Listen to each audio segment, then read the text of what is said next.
Chapter 17 of Boruto's 2 Blue Vortex is officially out, and things are going sideways. At least they're about to. See, because not a whole lot happened in Chapter 17, some very important developments that will almost definitely play major factors in the future of the plot of Boruto did begin to unfold. You see, because every move on a chessboard can't be a checkmate. Pawns have to be placed and maneuvered long before you can ever put that king in a corner he can't get out of. And I genuinely believe that is exactly what Shikamaru is doing with this chapter. See, because while no physical punches were thrown this chapter, I believe a punch is being thrown by the head of Konoha, the 8th Hokage himself, Shikamaru Naru, in a more phantom sense towards the heart of the Shinju. Shikamaru in Chapter 17 laid out a plan to Konohamaru to befriend the childlike Shinju and make them believe that Konoha is on their side, and just when they begin eating out of Konoha's palms,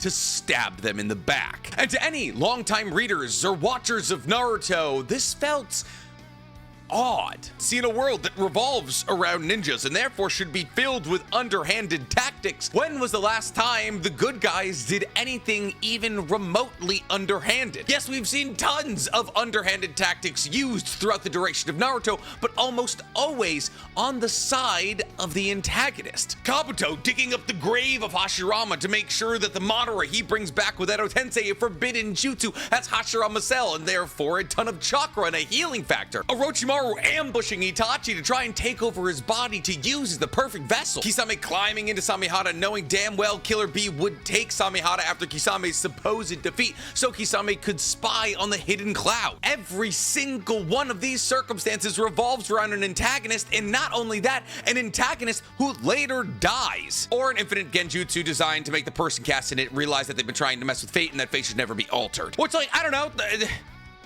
death adjacent, but the through line here is that every single person in Naruto who's ever tried to cut a corner has been punished for it. And right now, the literal leader of the main character's village, Konoha, in Shikamaru, is trying to cut a corner. And I believe the repercussions of this will be massive. In fact, I believe the events of Chapter 17 have shown us once and for all what will truly lead to Konoha's destruction. And in a twist that nobody saw coming, it's Shikamaru's fault. But how is it Shikamaru's fault? What has he done to throw Konoha to the wolves? And what evidence do I have to substantiate any of these claims? Well, today we're going to be answering all those questions and a whole lot more, because today, guys, we're talking Shikamaru has destroyed Konoha. But before we get talking on anything, guys, please, for me, like this video, subscribe to the page, and hit that noti bell. So, Shikamaru, by any means Nara, has officially begun to make some real moves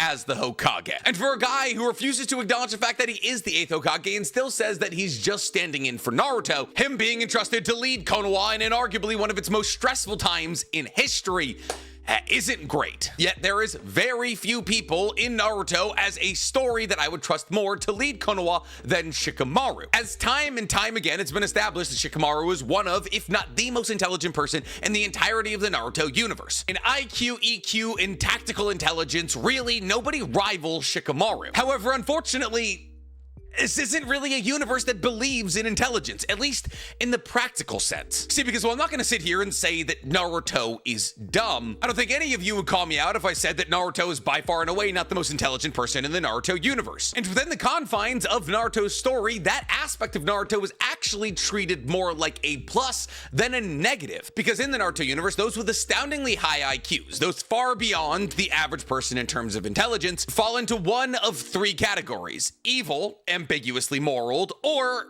depressed. Kabuto and Orochimaru, who are acknowledged to be ridiculously intelligent, are evil. Amado, whose morals and ideologies we're not entirely sure on, is ambiguous. And Shikaku, Shikamaru, and even Shikadai are just kind of depressed. Well, I could absolutely make the argument that people of high intelligence tend to suffer more from things like depression or evil. It's a made-up universe where ninjas can become chakra mechs, so I don't know if smart people need to follow their real-life rules. However, all this isn't to say that intelligence doesn't pay off in the Naruto universe. It absolutely does. Kabuto is able to orchestrate the Fourth Great Shinobi World War in a way that no other individual in the entirety of the Naruto story would have been able to sniff at. Orochimaru has made themselves effectively immortal and has unlocked 99% of all the jutsu on Earth, and the combination of Shikaku and Shikamaru were able to use their massive intellect during the Fourth Great Shinobi World War to essentially orchestrate a win for the Shinobi Alliance. Time and time again, intelligence has proven to be ridiculously helpful, but only when used appropriately. But within the context of this conversation, what is an appropriate usage of intelligence? Well,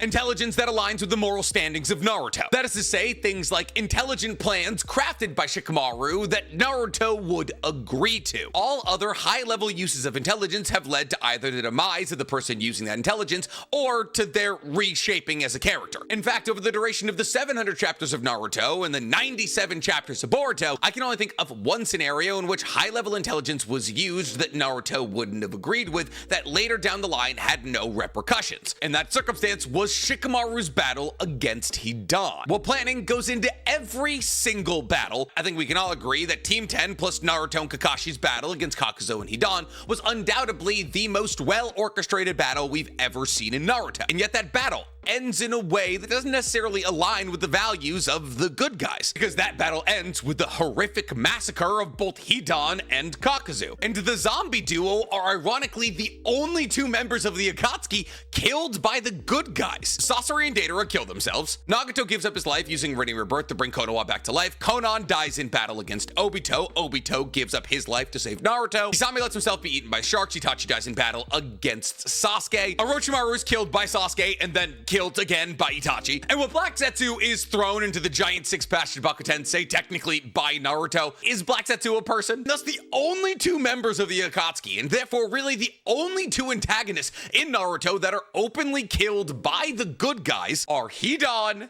and Kakuzu. Even Madara isn't killed by the good guys, and Kaguya is sealed, not killed. So why were the zombie duo greenlit to be murdered? Well, the answer's relatively straightforward.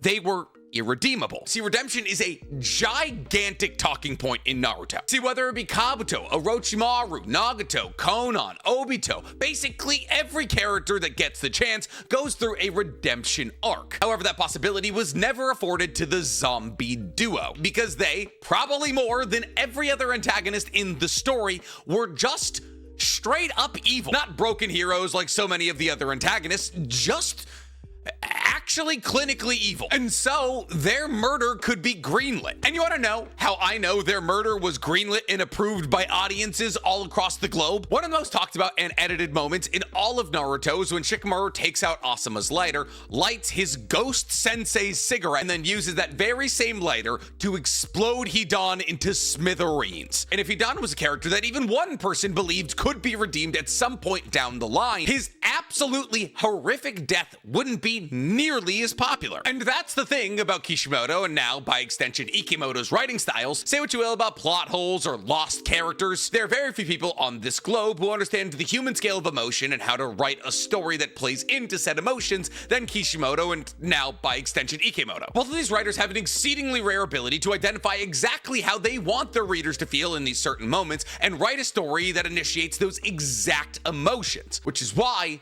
things feel wrong in Konoha right now. See, say what you will about Shikamaru being a savage who's finally telling the ninjas to act like ninjas. I mean, yes, I absolutely agree. It's a cool direction shift in both tonality and storytelling for the Naruto universe. Never have Konoha or the good guys really ever been in a situation where we felt as though guerrilla tactics were the only way we were going to be able to win in this fight. Naruto himself is supposed to be a symbol of power and strength and perseverance. And while he's been put in disadvantageous situations, the situation has never been so bleak that Naruto had to compromise on his morals to come out victorious. But Naruto's not around anymore. And that is a wildly, and I mean wildly important fact. See, because the writing's been on the wall ever since the blank period that Shikamaru, after becoming the Hokage's aide, definitely began to lean more into his logical and therefore slightly less moral side. See, whether it was Shikamaru not wanting to allow Kawaki to come live in the village like Naruto wanted, or Shikamaru threatening to kill every other Kage in a 5 Kage summit with a shadow strangle when Koratsuchi started inciting war, Shikamaru as a Hokage's aide has become a politician. And this is actually a bigger talking point in the Boruto anime, as it was established in the Boruto anime that not only is the Nara clan much bigger than we thought, also the majority of the members of the Nara clan either become doctors or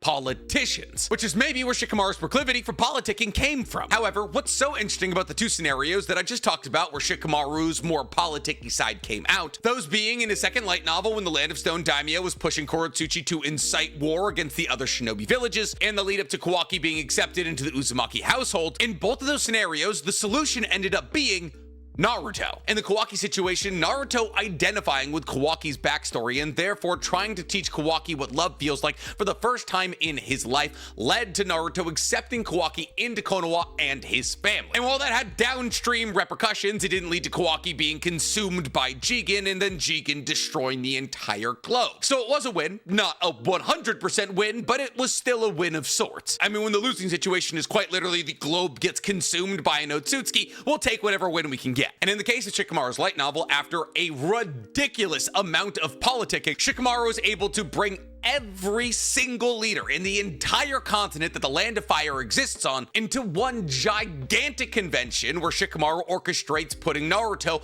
on stage in front of all of them to give a speech about how it's important they all work together and share the information that they have, which avoids the 5th Great Shinobi World War. And therefore, without Naruto's moral compass, all of Shikamaru's intelligence would have never put him in either of those two win states. And therefore, Shikamaru and Naruto are often thought of two sides of the same coin. Like Naruto's the GPU of a computer and Shikamaru's the CPU of a computer. Naruto as the GPU has a level of power that allows for the CPU to direct that power in advantageous directions. However, now that Naruto is gone, Shikamaru's politicking doesn't necessarily have a checks and balances system, meaning all of the morally ambiguous or just straight up morally wrong decisions Shikamaru wanted to make previously can now occur. And what we're seeing happen with the Shinju right now is absolutely the first key instance of that. So Shikamaru acknowledges, while explaining the plan of befriending and then betraying the Shinju, that he knows that this isn't something that Naruto would do. And that acknowledgement isn't for Konohamaru or Shikamaru, it's for you, the reader.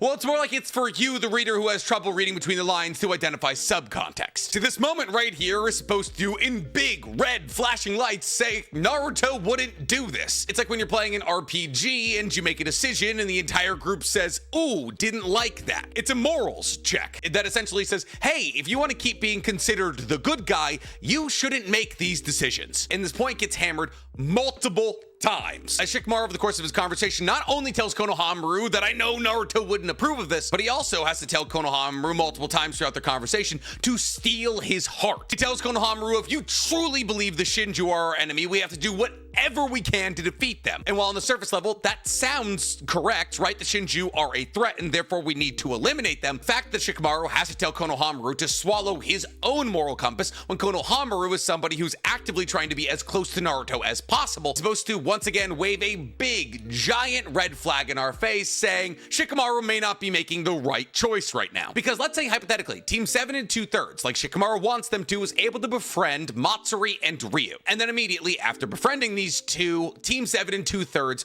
cuts them down. And then the story just moves on. What kind of message does that send? Well, I'll tell you. It sends the message that so long as you win, you can do whatever you want. Essentially, it would be Boruto telling us that the ends will always justify the means. That victory is worth throwing aside your moral compass. And when in the history of Naruto have we ever even come close to that being a point this story was trying to teach us? Time and time again, the story has told us that the only way to persevere in a way that truly matters and that will truly stick is to strive for victory in the most morally justifiable way possible. In fact, Nagato in the entirety of the Pain arc revolves around this exact point. Naruto, while battling against Nagato, gives into the hatred that Nagato wants Naruto to give into. He summons summons the chakra of Kurama, awakens to his version 2 cloak, and manifests up to 8 tails. His 8 trigram seal opens. He's on the verge of death, all in order to enact revenge and destroy the person who took everything from him in Nagato. But this is very clearly identified by the fact that Naruto is monsterizing and Kurama is this grotesque muscular figure of 8 tails and fox. But this isn't the way to go about achieving victory. And if, hypothetically, in this circumstance, Naruto had been consumed by his rage, let Kurama free to destroy Nagato, Konoha would have never returned. All of its citizens would have been dead, and its buildings would have remained destroyed. Hinata and Kakashi would be gone from the story, and while some ninjas would have survived, not in a way that would have mattered. And therefore, it's not until Naruto gets a talking down from his parents that makes him realize that he needs to forgive Nagato that we get the best possible ending to that arc, at least for Naruto. The point of Naruto is to never compromise, whether it's your morals, your work ethic, or your desire for what you can become. And if we never compromise and never give up our idealistic view of the world, we'll be able to achieve whatever we set our heart on. Every shortcut taken by any character in the Naruto story is met with consequences. Sasuke's curse mark and his desire for power leads him down a dark path to Orochimaru. Danzo's use of the Sharingan inserted into his Shin Uchiha arm eventually deceive him as Sasuke casts a Genjutsu on him. Every time Naruto taps into the power of Kurama and allows for it to corrupt him, leads to a possible win state that Naruto wouldn't want. And this situation with the Shinju is no different. Yes, the Shinju are the enemies of Konoha. However, they are people, kind of. They're more like sentient trees. And all people, except for the irredeemable, deserve a second chance. And this narrative's already being set up in chapter 17. Shikamaru, while describing this plan to Konohamaru, establishes the fact that the Shinju are not intrinsically evil. Shikamaru himself acknowledges the fact that the Shinju are just moving based on instinct. He actually likens the Shinju to children, well, baby animals of wild beasts. And therefore, Shikamaru acknowledges the innocence of these supposed monsters and builds a plan capitalizing on said innocence. Shikamaru acknowledges that Matsuri is in love with Konohamaru. That's why he sends Konohamaru to use emotional warfare on these newly born entities to trick them into a trap. And if Shikamaru acknowledging that the Shinju aren't actually evil wasn't enough for you, very purposely, the way that the Shinju are written in chapter 17 is supposed to illustrate the fact that they are childlike. Ryu is excited to meet ninjas from Konoha. He's excited he doesn't have to annihilate them. His vernacular goes to that of a child, saying things like "for reals" and "my peeps," all things done to illustrate his childlike demeanor. And it's the same for Matsuri. Matsuri hiding behind Ryu because she's so in love with Konohamaru, she's ashamed to try and make eye contact with him, all the while not understanding the feelings she's going through, is supposed to humanify her as a character. She's going through human emotions. However, she's so new to the concept of being alive, she doesn't understand them herself. And thus, these two beings that have been identified as not intrinsically evil, just scarily powerful, who are supposedly being led by a person in Jura who has an insane amount of respect for both Konoha and Konoha shinobi, are having their lack of intelligence taken advantage of. And in that final moment that they give all of their trust to Team 7 and 2/3, Team 7 and 2/3 are supposed to strike down these childlike figures under the justification that it needed to happen. And yeah, you could absolutely make the argument that it does need to happen. You could say that Konoha's too weak to fight them outright. I mean, Shikamaru acknowledged the fact that Team 7 and 2/3 would be too weak to battle against both Matsuri and Ryu simultaneously, and therefore the only path to victory was to split them up. But in this scenario, what do you think Naruto would do? See, if Naruto understood that there was a childlike entity out there that wasn't intrinsically evil, just ridiculously powerful, do you think his first idea would be to trick it into believing that we're friends with it and then cutting it down when it least expects it? No. See, Naruto would identify that the creation of the Shinju is not the fault of the Shinju. It's the fault of Code. And while Code may or may not be able to reverse engineer or destroy the Shinju, Naruto would most likely exhaust every possible avenue before he went to something underhanded. See, because here's the thing. Shikamaru openly acknowledges the fact with his plan that the Shinju can be befriended. And if they can be befriended, they can be understood. And therefore, in the scenario where hypothetically Konoha is too weak to battle against these Shinju, Naruto would most likely find a way around battling. See, because, well, yes, the Shinju have identified that they want to consume the person that they loved the most while they were a human. That was a direction given to them by Jura. We can see from Matsuri's interactions with Konohamaru, it's not like she's trying to unhinge her jaw to fit him in there right now. The Shinju are just currently being directed by Jura in his infinite quest for knowledge. And since Jura seems to be the most fully formed human out of all of the Shinju, Jura's been able to manipulate all of the other childlike mentalities of these other Shinju and make them believe that the only way forward, the only way they'll ever understand who they are as entities, is to consume the person that they loved the most in their lifetime. And therefore, quite honestly, I believe Naruto would be trying to galvanize the other Shinju to fight against Jura, to sway the tides of battle in the favor of Konoha. See, because I felt bad for the Shinju in chapter 17. And if while reading an Ikemoto or a Kishimoto comic, you feel a certain way, it's because the writers want you to feel that way. But Nick, some of you say, the Shinju still need to be defeated. If the Shinju aren't defeated, characters like Moegi and Shinki could never return. And you're right, the Shinju only exist because other characters are out of the story. And I'm not even saying that I don't believe Team 7 2/3 plan is not going to work. I actually believe it will. But don't get it twisted. Team 7 2/3 killing Matsuri and Ryu in an underhanded fashion is the firing of the proverbial first shot. If Jura finds out that the Konoha shinobi that apparently he has a ton of respect for cut down 2 of his friends using underhanded tactics, the way that we might be able to see the balancing of the scales that comes with any shortcut ever taken in Naruto is that Jura decides, since Konoha has created shinobi that would destroy his friends with these underhanded tactics, that Konoha no longer needs to be protected. See, because this is the current tightrope that Konoha is walking right now. Konoha only continues to exist because Jura finds it interesting. So what happens when Jura identifies that the people who come from Konoha, more specifically the ninjas that come from Konoha, aren't nearly as interesting as he once thought? Shortcuts are always a bad idea in the Naruto universe, and they always come with a punishment. And the punishment for Shikamaru's shortcut looks like it's gonna be quite severe. However, the beauty of Jura realizing that Konoha is no longer worth preserving is that it does start a war between the Shinju. And as Matsuri and Ryu have been identified to be the 2 most innocent of the Shinju, their death starting this war means that the upcoming battles, like the battle against Jura, the Bug Shinju, and Hidari, won't be mired with the same moral arguments. Jura is, no doubt about it, the final antagonist of this arc. And once Jura loses all respect for Konoha and starts destroying the entire village, there will be an absolute reason to destroy it. The Bug Shinju's creepy and it's made to look creepy, and so it's never going to be made out to be a redeemable character. And I have an inkling of an idea that either Hidari is going to help in the battle against Jura or gain enough self-awareness to destroy itself. So while I do believe what Shikamaru is currently doing is the wrong decision, at least for the Naruto universe, I do believe these actions are going to kick off the events that lead to the destruction of Konoha and the finishing of this story. So if somebody tries to tell you that chapter 17 of 2 Blue Vortex wasn't important, send them this video. And tell me in the comments below if you believe what Shikamaru is doing is the right thing, or if you believe he's set Konoha on a path of destruction. And while you're down there, please, for me, like this video, subscribe to the channel, and hit that noti bell. Now, if you'll excuse me, it's time for my Christmas break, which means, I'm gonna go eat lunch and then film another video.